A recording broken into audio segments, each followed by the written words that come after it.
Have you ever actually tried to understand your own mind? To really sit down and figure out what in the world is going on in there? It can feel like you're trying to map this huge, uncharted wilderness. So today, let's try to draw a simple and hopefully useful map of that inner world. And yeah, that's usually the first feeling that pops up, isn't it? Wow, this is complicated. It feels overwhelming, like there are a million different thoughts and feelings all firing off at once. But what if, underneath all that chaos, there's actually a much simpler pattern?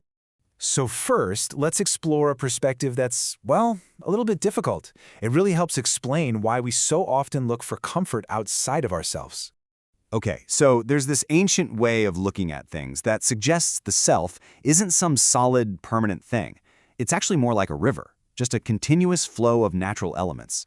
Our thoughts, our feelings, our sensations, they all just arise and pass away depending on the conditions, kind of like clouds forming and dissolving in the sky.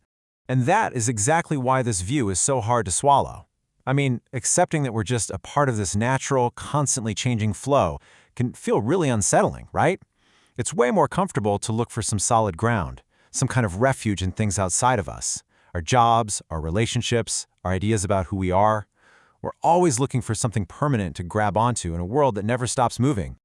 So I know that perspective might sound a little abstract, maybe even a bit out there. But here's the really good news. This isn't some impossible philosophy. It's a truth that we as humans can actually get our heads around. And this is just such a powerful and reassuring message. It's basically saying, this understanding isn't just for some enlightened sage living on a mountaintop. It's accessible. It's totally within our reach. And here's the crucial part. You don't need any special equipment or secret knowledge. The tools are already built in. Your ability to see, to hear, to feel, to think, these basic senses are all you need to start exploring.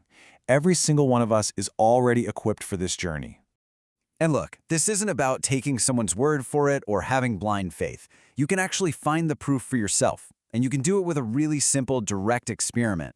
So here it is, the question that takes all of this from theory and makes it real. How do you go from just hearing about this idea to actually experiencing it for yourself? How do you really see that your own mind is this flow of natural stuff? Believe it or not, the method is almost ridiculously simple. Step 1, just sit down. Step 2, just observe the natural flow of your breath. That's it. You don't have to change it. Don't control it. Just watch it. This is the entire laboratory where the discovery happens. Okay, so you're sitting, you're observing your breath, and then your mind wanders. Of course it does. That's what minds do.